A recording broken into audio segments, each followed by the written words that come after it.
रायगड जिल्ह्यात जसं दिबा पाटलांनी आंदोलन केलं, दत्ता पाटलांनी केलं, नारायण नागूंनी केलं, त्या पद्धतीने इथे काय आंदोलन झालं नाही. आणि म्हणून माझ्या हातात तर मुख्यमंत्र्यांनी दिलेलं पत्र आहे. मुख्यमंत्री देवेंद्र फडणवीस यांच्याकडे गृह विभाग आहे, गृह खातं आहे. पहिला गुन्हा अॅट्रॉसिटीचा दाखल झाला पाहिजे लोढांच्या विरुद्ध.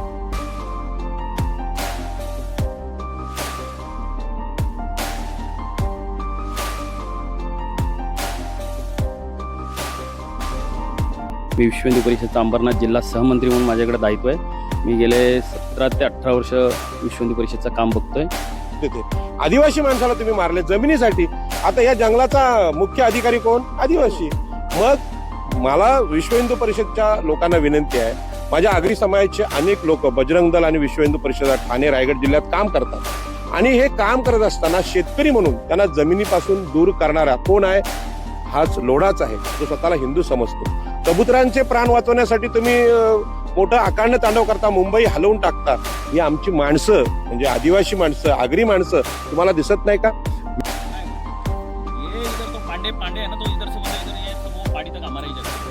विश्व हिंदू परिषदेने यामध्ये आंदोलन केलं पाहिजे की हिंदूंचं सरकार असताना हिंदूच खतरे में.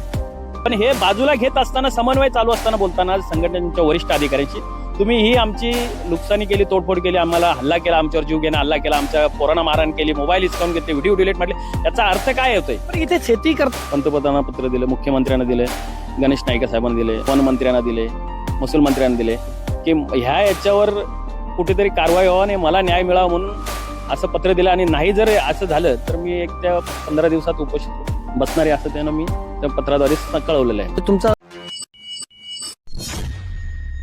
जय श्रीराम. माझं नाव रमेश रामचंद्र पाटील. मी राहायला कुशविल्ला पायथ्याशीच राहतो, मलंगडाच्या. मी विश्व हिंदू परिषदचा अंबरनाथ जिल्हा सहमंत्री म्हणून माझ्याकडे दायित्व आहे. मी गेले 17 ते 18 वर्ष विश्व हिंदू परिषदचं काम बघतोय. ज्या दिवशी जो एक 8-10 दिवसापूर्वी जो प्रकार घडला, त्या प्रकारामध्ये मी ते आमचे कब्जे वहिवाटीचे एक साधारणपणे एक 35-40 वर्षापासून आमच्या जागा आहे इथे. ही जागा जी आहे, ही आपण जिथे आहोत ती जागा, आता ती जागा तुमच्या खासगी मालकीची आहे का? नक्की सांगा मला. ही जागा आम्हाला फॉरेस्टने, वन विभागाने दिलेली आहे. त्याचं जीपीएस वगैरे सगळे झाले. आम्ही कोकण आयुक्ताला आमच्याकडे अपील आहे, तारखेला वगैरे जातो आम्ही. सर्वे नंबर काय? सर्वे नंबर याचा 68चा अ आहे. Okay okay. आणि ही इकडची हद्द बघाल तुम्ही, ह्या इकडची इकडे ते कुशवली येते आणि तिकडे हद्द, तिकडची हद्द वाडीमध्ये जाते. म्हणजे बघा, इथे आपण जे उभे आहोत ना, यांच्या म्हणण्यानुसार, म्हणजे रमेश पाटील यांच्या म्हणण्यानुसार आपण जी उभे आहोत ती फॉरेस्टची, वन विभागाची जागा आहे. परंतु गेल्या अनेक वर्षांपासून ते तिथे कसं आहेत असं त्यांचं म्हणणं आहे. बाजूला तिथे पाठीमागे जी आहे ना, म्हणजे आता ते माती दिसतो ढिगार तुम्हाला, त्याच्या पलीकडची जी हद्द आहे ती वाडी हद्द आहे आणि ही कुशवली हद्द आहे असं त्यांचं म्हणणं आहे. बोला, मग काय झालं नेमकं? मला एक 3 महिन्यापूर्वी एक पोलीस स्टेशनवरून फोन आला की तुम्ही इथे जे घर बांधले किंवा ऑफिस कंटेनर ठेवलं ते लोढाच्या जागेत आहे. तर मी पोलिसांना गेलो पोलीस स्टेशनला. पोलिसांनी सांगितलं की ही माझी जागा आहे, कब्जे वहिवाटले, आमच्या बापदादाचे कब्जे वहिवाटले. तर पोलिसांनी सांगितलं नाही, त्यांनी बोलतो तुमच्यावर तक्रार दाखल केलेली आहे, गुन्हा दाखल होईल तुमच्यावर, तुम्ही ते काढून घ्या. तर म्हटलं कोणी हे केलंय? तर बोलतो सुरेंद्र कुमार पांडेनी केलेलं आहे. तर म्हटलं हे कोण आहे? तर बोलतो हे लोढाची माणसं आहे. तर मी ठीक आहे, मी त्यांना भेटायला गेलो, त्याला सांगितलं की तुम्हाला वाटतं ही तुमची जागा आहे, तर तुम्ही रितशीर सर्वे करा, मी काढून घेतो. तुम्ही कधीही करा, आज करा, 2 वर्षात करा, 10 वर्षात करा, मी माझा पोझिशनचा काही विषय नाही. पण जेव्हा तुमची निघाली मी तेव्हा काढून घेणार. म्हणजे अगदी थेट तुमचं असं म्हणणं होतं की ही तुमच्या जरी ताब्या कब्जातली जागा असली, वहिवाटलीतली जागा असली, कारण आहे तुमच्या ताब्यातली, आणि असं असताना देखील तुमचं असं म्हणणं की जर त्यांच्या सर्वेनुसार, जर खासगी सर्वे नाही तर सरकारी सर्वे त्यांनी केला पाहिजे असं तुमचं म्हणणं करावं त्यांनी. त्यांची निघाली तर आपण काढून घ्यायला तयार होतं. तुमच्या असून सुद्धा पोझिशन असून हो आपण काढून घेऊ, काही हरकत नाही आपल्याला. पण तसं न करताना त्यांनी कंपनीशी आणि आमचे जिल्हा मंत्री संतोष खारीक यांच्याशी समन्वय चालू होता. त्याच्यानंतर त्यांनी सांगितलं की ठीक आहे आपण बसू. मीटिंग ठरली आमची. मीटिंगनंतर त्यांनी सांगितलं, मला न कल्पना देता इथे एक साधारणपणे 28 तारखेला एक 50-60 लोढाची माणसं आली. त्याच्यात सुरेंद्र कुमार पांडे वगैरे होते, त्याच्या खालती कर्मचारी होते, ते बॉम्बसर वगैरे घेऊन आले. त्याच्याकडे तुमच्याकडे आहेत का व्हिडिओ त्यावेळी? हो व्हिडिओ वगैरे आहेत माझ्याकडे. 2 JCP आणल्या. त्यांनी इकडे माझा नोकरदार राहत होता चरण पारधी म्हणून, त्याला इथं झोपला होता, काम करत होता, त्याला उठवला तिथून, त्याला शिवीगाळ केली, बाजूला केला, तुझ्या मालकाला फोन कर, बोलव त्याला, त्याची जागा आहे का, त्याच्या बापाची आहे का, आमची जागा आहे, लोढा कंपनीची जागा आहे, असं तो बोलत होता. मग त्यांनी मला फोन केला तर मी आलो, तो बघतो तरी ते JCP हा रस्त्यातच लावला होता. तर मी गाडी आणली, गाडीत आणला, म्हटलं JCP साईडला घे. JCP त्यांनी साईडला घेतले, दादागिरी नाही इकडे यायचं नाही, आमची जागा आहे. तर ते तोडफोड करायला लागले. मी म्हटलं तोडफोड करू नका, कंपनीशी आमचं समन्वय चालू आहे. तर तुम्ही तोडफोड करू नका, एका शेतकऱ्याचं नुकसान करून तुम्हाला काही मिळणार नाही. तर ते त्याच्यावरती बोलते की समन्वय वगैरे काही नाहीये. म्हटलं राजन चौधरी आणि संतोष कारीकचं समोर बोलणं चालू आहे आमच्या कंपनीशी. तर तुमचे जे वरिष्ठ आहेत, पदाधिकारी वरिष्ठ त्यांचं बोलणं चालू आहे वरिष्ठांशी, पण ते तसे काय न मानता ते बोलतो कोणी नाही. तर सुरेंद्रला बोललो, सुरेंद्र कुमारला, की पांडे जी बोला ये बात चालू है तो आपने ये गलत कर रहे हैं ना, बोला 50-60 लड़के लोग आके आप मेरे ऊपर हल्ला कर रहे हैं, ये गलत है. बोलता राजन बिजन कोई नहीं, हम किसको जानते नहीं, बोलता मैं करेगा वही होएगा बोलताय. आणि मग त्यांनी तोडफोडला सुरुवात केली. आणि सुरुवात केल्यानंतर मी मधीला गेलो असतो, मी माझा भाऊ, आम्हालाही त्यांनी धक्काबुक्की केली, मारहाण केली. त्याच्यानंतर आमच्या पोरांचे मोबाईल हिसकावून घेतले, जे व्हिडिओ काढले होते. काही व्हिडिओ त्यांनी डिलीट केले, जे मारहाणीचे व्हिडिओ होते ते डिलीट मारले त्यांनी. एवढी दडपशाही केली त्यांनी. त्याच्यानंतर आम्ही इथून पोलिसांना बोलवलं, पोलीस होते त्यांच्यासोबत, हिललाईन पोलीस स्टेशनला बोलवलं. त्याच्यानंतर ते आले, त्यांना सांगितलं, तेव्हा आमचे मोबाईल दिले त्यांनी पोलिसांनी घेऊन. मग मोबाईल कोणी घेतले होते तुमचं म्हणणं? ते बॉम्बसर होते, त्याचे ते पोरं होते, त्यांनी मोबाईल हिसकावून घेतले पोरांचे, आमच्या सगळ्यांचे मोबाईल हिसकावून, व्हिडिओ काढायचे नाही बोलतोय. हा असा धडपशाही आहे. आणि या धडपशाहीच्या नंतर आम्ही पोलीस स्टेशनला गेलो. सिनियर पीआयना रिक्वेस्ट केली की आम्हाला मारहाण झालेली आहे, दुखापत झालेली आहे, आम्हाला आमची एफआर घ्या. त्यांनी एफआर नाही घेता बोलतो तुमची एनसी घेतली जाणार. वरनं आम्हाला सांगते की तुमच्या विरोधात गुन्हा दाखल झाले. तुम्ही सांगितलं ठीक आहे ना, गुन्हा दाखल झाले, ठीक आहे, मान्य केला, पण आमचा पण क्रॉस घ्या ना. अजिबात नाही घेतलं त्यांनी. मग तिथनं आम्ही मेडिकलला गेलो. मेडिकलच्या नंतर आलोच्या नंतर फक्त एनसी आमची नोंदवली. मेडिकल तुम्ही केली होती? हो. कुठे केली होती? सेंटर हॉस्पिटल मध्यवर्ती रुग्णालय. मग तिथे तुमच्याकडे त्याचा काय म्हणजे होता का पुरावा? हो, पुरावा वगैरे आहेत ना. मेडिकल वगैरे केलेला आहे, सिटी स्कॅन केलेला आहे, एमआरआय केलेला आहे. तो माझ्याकडे पुरावा वगैरे आहे. तुमच्या लागल्याचं दिसतंय त्याच्यामध्ये नमूद? हो हो हो हो. तरी पोलीस स्टेशन आता पत्रव्यवहार करून मी त्याच्यानंतर पंतप्रधानांना पत्र दिले, मुख्यमंत्र्यांना दिले, गणेश नाईक साहेबांना दिले, वन मंत्र्यांना दिले, महसूल मंत्र्यांना दिले, की याच्यावर कुठेतरी कारवाई व्हावा आणि मला न्याय मिळावा म्हणून असं पत्र दिलं. आणि नाही जर असं झालं तर मी एक त्या 15 दिवसात उपोषण बसणार आहे, असं त्यानं मी त्या पत्राद्वारे कळवलेलं आहे. तुमचा हा त्या ठिकाणी काम करणारा आहे का? काय नाव तुझं? चरण अनंत पारदे. काय झालं मला त्या दिवशी सांग. काय ना, मी ते झाडाला पाणी टाकीत होतो, तिकडनं ते आले, तर मला बोलतात इथे काय करतो आमच्या जाग्यामध्ये, आदिवासी ठाकूर हे ते बोलत होता. आणि कुठे राहायला कुठे? इथेच कुशिवलीला. ओके. मग तर नंतर मी त्यांना बोललो, आता मला कशाला बोलतात, बोललो दादाला येऊ दे, मग नंतर त्याच्याशी काय बोलायचं ते बोला. नाही बोलतो तू इथून निघ, तुम्हाला मारहाण केली त्याही. ओके. मग तुला मारहाण केली, तू आदिवासी समाजाचं आहे ते माहित होतं त्याला? हो माहित. असेल माहित. कसं का माहित असेल? आमच्या गावातला सतीश पोरवले आहे ना, त्याला माहित होता. ओके, ठीक आहे. म्हणजे हा. पण तिथे तुमच्या गावातला कोण होता तिथे? हा होता, सतीश पोलवरे. पण त्याला माहित होतं? हा, त्याला माहिती होते. मग या बाबतीत तू दादा आल्यानंतर काय सांगितलं का दादाने? लगेच दादा आला तिकडनं. दादावर पण ते असं धकाधुकी केली, तर तुम्ही इकडे काय करता आमच्या जागेमध्ये, ते दादाला पण थोडी धकाधुकी झाली. किती वर्षापासून येते किंवा किती दिवसापासून येते? मला जिथनं इथं ऑफिस केबिंग ठेवली तिथनं मी 5 महिने इथंच होतो, इथंच झोपायचो, इथंच खायचो. इथेच आहे का? हा. Okay okay okay. बरं, आता या बाबतीत देखील तुम्ही तक्रार केली त्याच्या विरोधात त्यावेळेला? हो, पोलीस स्टेशनला आम्ही लगेच गेलो, पोलीस स्टेशनला तक्रार केली. तक्रार घेत नाही, मग एनसीआर घेतला त्यांनी. याची पण यांची घेतली?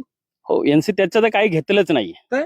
घेतलंच नाही, त्याचं नाव फक्त एनसी मध्ये नाव घेतलं त्याचं. काय नाव काय घेतलं त्याच्यामध्ये? चरण अनंत पारधी म्हणून तुमच्याकडे नोकरदार होतं म्हणून त्याला मारहाण झाली म्हणून असं केलं. पण मारहाण पण नाही, ते होते फक्त 3 जण म्हणून त्यांनी नाव घेतलं. तुम्ही म्हणजे फोर्स नाही केला की बाबा मारहाण झाली असं विचारलं तुम्ही त्यांना? मारहाण मी बोललो त्यांना, पोलीस सिनियर पीआयना पण बोललो की आम्हाला मारहाण झालेली आहे, ते 50-60 लोक आम्हाला मारहाण करतात आणि आम्ही दोघे तिघे धक्काबुक्की, आम्ही फार करून धक्काबुक्की करणार, पण तुम्ही आमची एनसी घेताय. म्हटलं गुन्हा दाखल करा. ते नाही बोलतो तुमचे गुन्हा दाखल होणार नाही, तुमचा एनसी होणार तुमच्या त्यांच्या विरोधात. Okay okay. म्हणजे ह्या सगळ्या प्रकरणाविरोधातच तुम्ही तक्रारी केलेली आहेत का? हो. पण खूप तक्रारी त्यांनी केलेल्या बघा, तुम्हाला दाखवतो सगळ्या तक्रारी. मी एकदा दाखवूया आपण, म्हणजे अगदी त्याच्या पोस्ट वगैरे. तुम्ही काय मग पंतप्रधान कार्यालयाची पण पोस्ट दिसली मला, तिथे कोण ती पण आहे, तिथं पण गेलो मी. कुठे आहे? म्हणजे मी दिल्लीला गेलो, दिल्लीला जाऊन ते पत्रव्यवहार त्यांना पण दिल्लीला गेलो तुम्ही? हो हो हो. खास पत्र देण्यासाठी? पत्र देण्यासाठी का, तर ह्या अन्यायाविरोधात कुठेतरी वाचा फुटली पाहिजे आणि शेतकऱ्यांना न्याय मिळाला म्हणून. बापरे. बरं, दाखवा तुम्ही हे सगळं बघा. म्हणजे त्यांनी ना एकही पत्र मी बघितलं की एक पोस्टानं दिलं नाही, तर सर्व पत्र त्यांनी प्रत्यक्ष या ठिकाणी तिथे कार्यालयात जाऊन दिलेले आहेत. हो. बरं, मी काय म्हणतो, म्हणजे मला लक्षात आहे की दिल्लीला आहे म्हणजे पंतप्रधान कार्यालयाला कुठलेही पत्र ते तुम्ही काय प्रत्यक्ष जायची गरज नाही. तसं जरी गेले तरी त्याचं तुम्हाला विचारणा होते. तुम्हाला तिकडनं झाली का विचारणा? तिकडनं काय विचारणा नाही, मला रिसिव्हर दिली आणि अजून झाली नाही? हो, अजून काय विचारणा झाली नाही. म्हणजे मला रिसिव्हर मिळाली आणि मी आलो, मी पत्र व्यवहार करून आलो तिथं. ओके. तुम्ही पूर्ण पत्र त्यांना मी अपर आयुक्ताला, सगळ्यांना, वन विभागाला, सगळ्यांना पत्र दिलेले त्यांनी? सगळ्यांना पत्र दिली. सगळ्या ठिकाणी तुम्ही प्रत्यक्ष केलं? सगळ्या ठिकाणी प्रत्यक्ष पोहोचलो मी. पंतप्रधान म्हणजे कार्यालयाला तुम्ही या ठिकाणी गेले? हो. 4 तारखेला दिलेलं आहे. ओके, ठीक आहे. आता ही जी मंडळी आहे ती तुमच्या सोबत मला दिसतात, ही नेमका कोण आहेत? तुमचे सहकारी आहेत, कोण आहेत? आमच्या प्रखंड सहमंत्री म्हणून गणेशजी फुलोरे आहेत. ओके. माझे सहकारी मित्र आहेत. आमच्या प्रखंडाचे मंत्री सहमंत्री आहेत.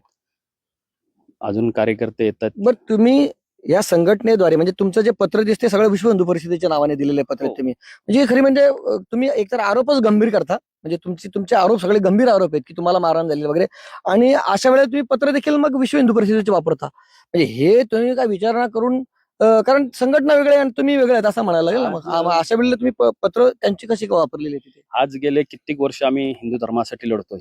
स्वतःचा जीव धोक्यात घालून. माझ्यावर स्वतःवर 2 वेळा हल्ला झालेला आहे. त्याच्यानंतर सुद्धा मी आज हिंदू धर्मासाठी लढतोय आणि आज माझ्यावरच अन्याय होतोय. तर याला कुठेतरी अन्यायाला वाचा फुटली पाहिजे. तुमचे आरोप गंभीर आहेत, त्याच्यामध्ये तुम्ही मला दिसते की बाबा नावं देखील सत्ताधाऱ्यांची टाकलेली म्हणजे काय नाव ही लोढा कंपनीची माणसं आहेत. लोढा कंपनीचे ते आलं. माझं जे बोलणं झालं लोढा कंपनीशीच बोलणं झालंय. त्यांचे कर्मचारी असतील किंवा त्यांचे अधिकारी असतील. त्या दिवशी सुद्धा जो सुरेंद्र पांडे हा लोढाचा मेन आहे, त्यांनी सांगितलं की राजन, मी सांगितलं माझं वरिष्ठांचं आणि कंपनीचं बोलणं चालू आहे. बोलणं चालू असताना तुम्ही हे दडपशाही नका करू, आमच्या पोरांना मारू नका, आम्हाला धक्काबुक्की करू नका, आमची तोडफोड नका नुकसानी करू. तर त्यांचं म्हणणं आहे की राजन वगैरे कोणी नाही, आम्ही कोणाला ओळखत नाही. आम्ही सुरेंद्र पांडे बोलताय मैं है इधर मैं करेगा वही होएगा बोलताय. ही त्याची स्टेटमेंट आहे. Okay okay okay okay. ही अशी धडपशाही चालली आहे शेतकऱ्यांवरती. बरं, पाटील साहेब इथे आहेत. पाटील साहेब, तुम्ही या ठिकाणी आलेला आहात, म्हणजे अगदी अतिशय गंभीर आरोप आहेत रमेश पाटलांचे. त्यांचं म्हणणं की त्यांच्यावर हल्ला झाला, त्यांचा त्या ठिकाणी काम करणारा माणूस जो आदिवासी समाजाचा आहे असं त्यांचा आरोप आहे, आणि त्याला देखील मारहाण झाली, परंतु पोलिसांनी तक्रार वगैरे घेतली ना, असं ते गंभीर आरोप करतात. या सगळ्या बाबतीत तुम्ही त्यांना काय म्हणजे इथे का म्हणून आलेल किंवा काय मला सांगा मला अगोदर. कसा विषय आहे खरं म्हणजे हा वनहक्क दाव्यांचा मूळ विषय आहे. आता वनहक्क कायदा नागपूरच्या आदिवासींनी 2006 साली लढून मिळवला. लोकसभेला सांगितलं की लोकसभा से ग्रामसभा बडी, म्हणजे आमची ग्रामपंचायतचे अधिकार लोकसभेपेक्षा मोठे आहेत आणि आदिवासी जिथे राहतात तिथल्या जंगलांवर त्यांचा अधिकार आहे. पण हा कायदा नेटवर आहे, तुम्ही गुगलवर पाहू शकता. या कायद्यामध्येच उल्लेख आहे की आदिवासींबरोबर त्यांच्यासारखे जे लोक तिथे राहतात त्यांचे पारंपरिक अधिकार आहेत. त्यामुळे रमेश पाटलांचा ह्या वनजमिनीच्या जागेवर पूर्वीपासून ताबा कब्जा वहिवाट आहे, कुळ कायद्यानुसार पण सगळ्यानुसार, आणि त्यांना ती मालकी मिळणार, शंकाच नाही. आता रमेश पाटील इथले रहिवासी आहेत, तिथल्या ग्रामपंचायतीचे, हे आदिवासी तर इथले भूमिपुत्र आहेत. पण मग लोढाचा काय संबंध? लोढा कुठल्या आत्मविश्वास सांगतो ही जागा आमची निघते त्यांचे सर्वेअर? प्रश्न असा आहे की तुम्हाला कल्पना आहे की आपल्यावर दोघांवर 5-5 कोटीचे लोढांनी गुन्हे दाखल केले आणि दाखवले की बाबा हे गुन्हेगार लोक आहेत. सागर राजे, राजाराम पाटील, मी 2 वेळा लोकसभा लढलेलो आहे. आता हे पण उगवतं नेतृत्व आहे विश्व हिंदू परिषदेचं. त्यांच्यावर पण पोलिसांचा बेत आहे की यांच्यावर तडीपारी करायची. एक चांगला लढवय्या कार्यकर्ता यांनी पंतप्रधान कार्यालयापासून तहसील कार्यालयापर्यंत लोकशाही पद्धतीने पत्र लिहिलेले आहेत. म्हणजे तो काय दादागिरी करणारा नाही, तर लोकशाही पद्धतीने संसदीय पद्धतीने काम करणारा माणूस आहे. त्याला गुन्हेगार ठरवायचं आणि त्यांची जमीन लाटायची, हा मुख्य मुद्दा आहे. आता लोढाला एवढ्या मोठ्या जमिनी 1800 हेक्टरच्या पलीकडे जमीन ठाणे जिल्ह्याच्या कशाला पाहिजे? तू काय निर्माण करायला लागलास? सरकार आहे ना. आणि म्हणूनच ठाणे जिल्हा आज गाजतोय. आपल्याला लोक बोलवतात. परवाच आम्ही आता कल्याणला गेलो होतो बुद्धभूमी फाउंडेशनच्या लढ्यासाठी. त्यावेळी खासदार श्रीकांत शिंदेची माझी आणि समाज कल्याण मंत्र्यांची भेट झाली. त्यांना असा प्रश्न पडतो, उरणवरून ही माणसं इकडे काय येतात? प्रश्न असा आहे, जर तुम्ही सत्ताधारी आहात तर आमच्या जनतेचे प्रश्न मांडणारे आम्ही विरोधी पक्ष आहोत. तसं म्हणजे आपण निवडून पण नाही आलोय, पण सामान्य लोकांचे प्रश्न मांडणारे लोक आहेत. आणि हा प्रश्न आहे की जमीन कष्टाचा वनहक्क दावा इथे आहे. आता माझ्या बाजूला हे भाऊ आहेत, नाव काय तुमचं? गणेश फुलोरे. ते 28 एकर मध्ये यांचं पोझिशन आहे, पण यांची जागा दुसऱ्या माणसाने नावावर केली, तिथली माती चोरी चालू आहे. ते काय बोलायला तयार नाही. पण आज ह्या प्रभात पर्वमुळे याला महत्व आलं. ह्याच्यामध्ये मुख्य मुद्दा काय की आतापर्यंत असं होतं की पूर्ण देशामध्ये की बाबा हिंदूंचे मुस्लिम हे शत्रू आहेत असं एक हे होतं. पण इथे आता विश्व हिंदू परिषदचे कार्यकर्ते, बजरंग दलाचे कार्यकर्ते, हे जे आहेत आमचे मित्र रमेश पाटील, यांच्यावर हल्ला झालाय. कोणी केलाय? एका हिंदुत्ववादी सरकारमधल्या मंत्र्यांनी, लोढांनी केलाय. आणि मला आनंद वाटते की विश्व हिंदू परिषदचं जे ध्येयवाक्य आहे ते इथे मी वाचून दाखवतोय. हिंदवा सोदरा सर्वे न हिंदू पतितो भवेत, मम दीक्षा धर्मरक्षा मम मंत्र समानता. त्या लेटर आहे म्हणजे विश्व हिंदू परिषदेचं काय ध्येयवाक्य बोलतंय की आमचं धर्मरक्षा करणं हे आमचं काम आहे आणि समानता हे तत्व आहे. आता समानता हे तत्व आहे. यामध्ये सागर राजे कोण आहेत? आगरी, ओबीसी, शूद्र. राजाराम पाटील कोण आहेत? शूद्र. रमेश पाटील कोण आहेत? शूद्र. आणि हे कोण आहेत? अतिशूद्र म्हणजे एससी, आदिवासी. यांना गुन्हेगार ठरवणं, यांना गुंड घालून ठार करणं, बाउन्सर आणणं, ठार करण्याचा प्रयत्न आहे तो. हॉस्पिटलमध्ये त्याचे आता पुरावे आले, त्यांना किती लागले ते ऍडमिट होते. ते आदिवासी माणसाला तुम्ही मारले जमिनीसाठी. आता या जंगलाचा मुख्य अधिकारी कोण? आदिवासी. मग मला विश्व हिंदू परिषदच्या लोकांना विनंती आहे, माझ्या आगरी समाजाचे अनेक लोक बजरंग दल आणि विश्व हिंदू परिषद ठाणे रायगड जिल्ह्यात काम करतात आणि हे काम करत असताना शेतकरी म्हणून त्यांना जमिनीपासून दूर करणारा कोण आहे? हाच लोढाच आहे, जो स्वतःला हिंदू समजतो. कबुतरांचे प्राण वाचवण्यासाठी तुम्ही मोठं आकांड तांडव करता, मुंबई हलवून टाकता. ही आमची माणसं म्हणजे आदिवासी माणसं, आगरी माणसं तुम्हाला दिसत नाही का? विश्व हिंदू परिषदेने यामध्ये आंदोलन केलं पाहिजे की हिंदूंचं सरकार असताना हिंदूच खतरे में, आम्ही खतरेमध्ये आहोत. गंभीर बाग मला काय म्हणायचं, सगळी प्रकरणं होतात इकडे, आपल्याला बोलवलं जातं, आपण त्यांची बाजू दाखवतो आणि इव्हन म्हणजे आपण लोढाची देखील बाजू या ठिकाणी मांडत असतो. म्हणजे त्यांचे जर काय पदाधिकारी उपलब्ध असले तिथे या ठिकाणी, मी इथे देखील आवाहन करतो की त्यांनी देखील आमच्याशी संपर्क साधा. खरं गोष्ट असेल तर तुमची देखील या ठिकाणी आम्ही बाजू आहे ती मांडू. म्हणजे आम्ही कधीच या ठिकाणी विरोध केला नाही. लोढासारखे मंत्री आहेत, या मंत्र्यांजवळ हे विषय जात नसतील का? म्हणजे काय टेक्निकली मला असं लक्षात येतं की असं बोललं जातं की लोढा त्या प्रत्यक्ष कंपनीवर तिथे कोणच नाही, डायरेक्टर नाही, काय नाही, परंतु शेवटी लोढा आणि त्यांची बाकीची मुलं वगैरे सगळे आहेत असं मी ऐकतोय. मग अशा वेळेस त्यांच्यापर्यंत विषय जात नसतील का? आणि जात असतील तर मग ते का लक्ष देत नाही असं तुम्हाला काय वाटतं? राजेसाहेब बघा, राजन लोढानी चुकीच्या पद्धतीने जमिनी घेतल्या, लोकांची फसवणूक केली आणि म्हणून ईडीच्या मार्फत ते आतमध्ये आहेत, म्हणजे आतमध्ये आहेत. त्यांना माहित नाही असं नाही, पण ह्यांचं शोषण हाच तत्व आहे. मला अनेक वेळा प्रश्न विचारतात, तुम्ही हे ब्राह्मण क्षत्रिय वैश्यांच्या विरुद्ध का बोलता? तुम्ही शोषण करता म्हणून तुम्ही रितसर जमिनी घ्या ना. आता यांच्या आजोबापासून इथे पोझिशन आहे, मन किती मोठं या रमेश पाटलांचं. नाही म्हणे सर्वेमध्ये त्यांचं, अरे सर्वेचा प्रश्न काय? पोझिशन, ताबा, कब्जा, वहिवाट ही मोठी आहे. मला ते लक्षात जमिनीच्या आपण कल्याणला बुद्धभूमीमध्ये मी काय सांगितलं, ताबा, कब्जा, वहिवाट 32 एकर मध्ये कोणाचा आहे?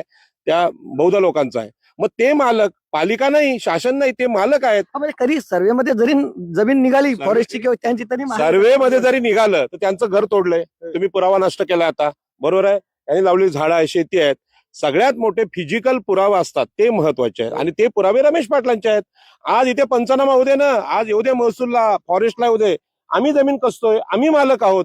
यांचं मन एवढं उदार आहे ना आमच्या म्हणजे शूद्र हिंदूंचं. ते बोलतात नाही सर्वेत निघाल. अरे सर्वे, लोढाचा संबंध का? लोढा राजस्थानचा, त्याच्या बापानी काय आजोबानी जमिनी कसल्यात का? इथे जमीन कसणारे आम्ही आहोत. त्यासाठी बाबासाहेब आंबेडकर, नारायण नागू पाटील यांनी आंदोलन केलं. कसेल त्याची जमीन, राहील त्याचं घर. कल्याणमध्ये परवा विषय मंत्रालयात गेला, मंत्रालयात समाज कल्याण मंत्री आणि खासदार श्रीकांत शिंदे यांच्यासोबत विषय झाला की जमीन कस. मी स्वतः होतो, मला विचारलं अनेक पत्रकारांनी, तुम्ही इकडे कसं काय येता, म्हणजे ठाणे जिल्ह्यात काय येता? आम्ही येतो, रायगडचा विषय छत्रपती शिवाजी महाराज बाबासाहेबांचा, हे राज्य त्यांचं आहे, रयतेचं आहे, ज्याचा आरमार त्याचा समुद्र. आम्ही हे रमेश पाटील आगरी म्हणजे आरमाराचे प्रमुख आहेत शिवाजी महाराजांच्या, त्यांना तुम्ही हाकलायला निघालेत. आणि म्हणून या अर्जामध्ये पंतप्रधानापासून मुख्यमंत्र्यांना सांगितलेलं आहे, याच्यामध्ये ह्यांना जे मारहाण करणारे लोक आहेत, सुरेंद्र कुमार पांडे, सतीश पंडित फुलोरे, हे जे लोढा डेव्हलपर्सचे लोक आहेत, त्यांच्यावर अॅट्रॉसिटीचा गुन्हा दाखल झाला पाहिजे. अॅट्रॉसिटी का? अॅट्रॉसिटी आदिवासी माणसाला मारलंय. त्यांना माहित होतं तुमचं म्हणणं? कोणाला? म्हणजे आदिवासी हा आदिवासी आहे, त्यांनी सांगितलं ना, मला ओळखतात इथले लोक, जे मारणारे होते ते ओळखतात. मग आता समाज कल्याण मंत्र्यांना, शिरसाट साहेबांना माझं म्हणणं आहे की तिथे तुम्ही कोणाला मारलं? एससी म्हणजे सोशली बॅकवर्ड जे आहेत, म्हणजे अनुसूचित जातीच्या लोकांना मारले, बौद्ध लोकांना मारले. इथे तुम्ही आदिवासींना मारले. दोन्ही घटना ठाणे जिल्ह्यातल्या आहेत. खासदार साहेबांनी यामध्ये श्रीकांत शिंदेने लक्ष घालावं. राजाराम पाटील तुमचे कोणाचेही शत्रू नाहीत. मी माझ्या समाजाची बाजू मांडते, ओबीसीची, एससी एसटीची. यामध्ये माझा स्वार्थ आहे का? मी काय टॉवर उभे केलेत का? मला जमिनी आहेत किंवा सागर राज्यांच्या जमिनी आहेत का? नाही. पण लोकांचे प्रश्न मांडणे आमचं काम आहे आणि म्हणून ह्यामध्ये अॅट्रॉसिटीचा गुन्हा आहे. केवळ ह्या व्हिडिओने हे गुन्हे दाखल करतील का पोलीस? आज आमचा पण अनुभव वाईट आहे. म्हणजे हिल लाईन पोलीस स्टेशन हे प्रसिद्ध झालेलं आता. ते कोणाला? शेतकऱ्यांना आतमध्ये टाकण्यामध्ये, शेतकऱ्यांवर गुन्हे दाखल करणं. का? तुम्हाला कायदे वाचता येत नाही? हा आदिवासी हे समजत नाही. आणि म्हणून पत्रकारिता हे अत्यंत महत्वाचं क्षेत्र आहे. आता लोकसभा म्हणजे राज्यसभा, विधानसभा, लोकप्रतिनिधी हे भांडवलदारांचे मित्र झालेत. प्रशासन, कलेक्टर हे यांचे दावा फेटून लावते. पिढ्यानपिढ्या लोक राहतात. कुशिवली गाव यांचं बाजूला आहे, हे कसणारे लोक आहेत. मग त्यात पंचनामा काय? ग्रामपंचायतीने लिहून दिलं की हो हे इथे पहिल्यापासून, आता यांचं घर आहे, सगळं आहे, यांचं पण घर आहे. त्यांचे ग्रामपंचायतीने वगैरे लिहून दिलं? ग्रामपंचायतीला आम्ही वन अख्ख्या दावा समितीखाली आम्ही जे प्रस्ताव दिले ते दावे दिले, त्याच्यात आमचा जीपीएसनी झालेला आहे, आमचं सर्वे झालेलं, सगळे झालेलं आहे. म्हणून तुम्हाला खात्री आहे, म्हणजे थोडक्यात तुमचं असं म्हणणं आहे की हे जर खरोखरच सर्वे केलं तर त्यांचं निघणार नाही, म्हणजे तुम्हाला 100% खात्री आहे. फॉरेस्टने हा बाउंड्रीचा बुरुज मारलेला आहे. ज्या मालकाने जी पूर्वीची जागा होती आत्माराम शंकर पाटलाची, त्याच्या आधीपासून आमचा इथे कब्जावाट आम्ही ताबा आहे इथे. त्यांनी जेव्हा विकली लोडाला 2008ला, तर त्यांनी सर्वे नाही केला, गव्हर्नमेंट सर्वे. त्याच्यानंतर लोडानी ही जागा विकली, रमेश मडवी काकडवालचे आमचे, त्यांना विकली, त्यांनी गव्हर्नमेंट सर्वे नाही केला. आणि आता रमेश मोदींनी पुन्हा लोडाला दिली, आता लोडाने घेतली. मग माझं तेच त्यांना म्हणणं आहे की तुम्ही सर्वे करा, गव्हर्नमेंट सर्वे करा, तुमचं निघाल, आपलं प्रामाणिक मत आहे, आम्ही बाजूला घेतोय. पण हे बाजूला घेत असताना, समन्वय चालू असताना बोलताना संघटनेच्या वरिष्ठ अधिकाऱ्यांशी तुम्ही ही आमची नुकसानी केली, तोडफोड केली, आम्हाला हल्ला केला, आमच्यावर जीव घेणं हल्ला केला, आमच्या पोरांना मारहाण केली, मोबाईल हिसकावून घेतले, व्हिडिओ डिलीट म्हटले, याचा अर्थ काय होतोय? पण इथे शेती करता असं मला झालं तर दिसलं नाही, मग काय म्हणते म्हणजे इथे थोडीशी मला काही झाडं शेत दिसली. आहे. इथे तुम्हाला सांगतो, हा पूर्ण ह्या जंगलात आहे ना, गुरं जनावर आहे, त्यामुळे शेती लावली ना, तर आम्ही एक 8-10 वर्ष शेती लावून बघितली, सगळी गुरं जनावर वाट लावतो. मग आम्ही झाडं लावतोय आणि आता थोडासा एक तळ्याचा वगैरे प्रस्ताव पास करून आम्ही ते करणार आहे. म्हणजे जिथे जशी आवश्यकता आहे तशा पद्धतीची अशा पद्धती शेती करतोय आम्ही. सागरजी कसं आहे की जंगलामध्ये गवत काढणं आणि गुरांना घालणं हा सुद्धा जमीन कसण्याचा विषय आहे कुळ कायद्यानुसार. बुद्धभूमीमध्ये सुद्धा तोच विषय आहे. ते गवत काढणं त्याच्या नोंदी घेतल्यात महसूलनी, ते मालक आहेत. तसं रमेश पाटील हे मालक आहेत तिथले, फक्त आत्मविश्वासाची कमी होते. रायगड जिल्ह्यात जसं दिबा पाटलांनी आंदोलन केलं, दत्ता पाटलांनी केलं, नारायण नागूंनी केलं, त्या पद्धतीने इथे काय आंदोलन झालं नाही. आणि म्हणून माझ्या हातात तर मुख्यमंत्र्यांनी दिलेलं पत्र आहे. मुख्यमंत्री देवेंद्र फडणवीस यांच्याकडे गृह विभाग आहे, गृह खातं आहे. पहिला गुन्हा अॅट्रॉसिटीचा दाखल झाला पाहिजे लोढांच्या विरुद्ध. लोढांनी आदिवासींना बाहेर काढलेला आहे. आता लोढा हा वैश्य, एकनाथ शिंदे साहेब उपमुख्यमंत्री आहेत, मराठा समाजाचे आहेत, त्यांना हा प्रश्न कळला पाहिजे की हाजी मलंग किंवा मलंगड जे काय नाव असेल ते, मलंगड असेल, हाजी मलंग असेल, त्याच्या पायथ्याशी इथल्या आग्र्यांवर, इथल्या आदिवासींवर जर अन्याय होत असेल तर हे शासन फुले शाहू आंबेडकरांचं आहे की ब्राह्मण क्षत्रिय वैश्य यांचं आहे, हे पण सिद्ध करावं. आणि विश्व हिंदू परिषदेला मी धन्यवाद देतो की आपल्या कार्यकर्त्याची बाजू त्यांनी घेतली. त्यांच्या लेटर पत्र आले, त्यामुळे आता नरेंद्र मोदी आणि अमित शहाना विचार करायला लागले की हिंदूंमुळेच हिंदू खत्रे में आहे, दुसरं कोणामुळे नाही. त्याच्यामुळे हा न्याय झाला पाहिजे. 2 गोष्टी झाल्या पाहिजेत. जेवढे कोणी वनहक्काने दावा केलेत आमच्या लोकांनी, ते इथले लोक आहेत, भूमिपुत्र आहेत, त्यांना ते मिळाले पाहिजेत.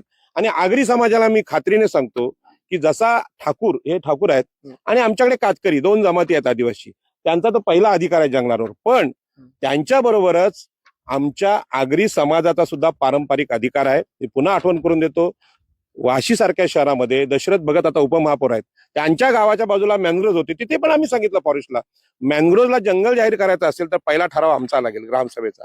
आम्ही सांगतो, आम्ही त्या मॅनग्रोव्ह मध्ये चिंबोरी पकडायला जातो, निवट्या पकडायला जातो, म्हणून तिथे वन हक्क आहे. इथे पण आमचा वन हक्क आहे आणि हा वन हक्क दावा आहे. आणि हा म्हणजे लोडाचा हक्क कुठून आला हा मोठा प्रश्न. आता तुम्ही बघत असाल, आपण जो आलेला रस्ता त्यांनी बंद केलाय, तो ऍक्च्युली दडपशाहीने रस्ता बंद केलेला आहे. का तर हा आमचा पारंपरिक रस्ता आहे. का तर आम्हाला शेतीत येण्यासाठी हा एक रस्ता आहे आणि आमच्या पाठीमागे जे आमचे आदिवासी शेतकरी बांधव आहेत त्यांना प्लॉट दिलेत, त्या प्लॉट मध्ये जाण्यासाठी हा एक रस्ता आहे आणि तो रस्ता सुद्धा त्यांनी दडपशाहीने बंद केलाय. का तर ती कोणाच्या मालकीची होती?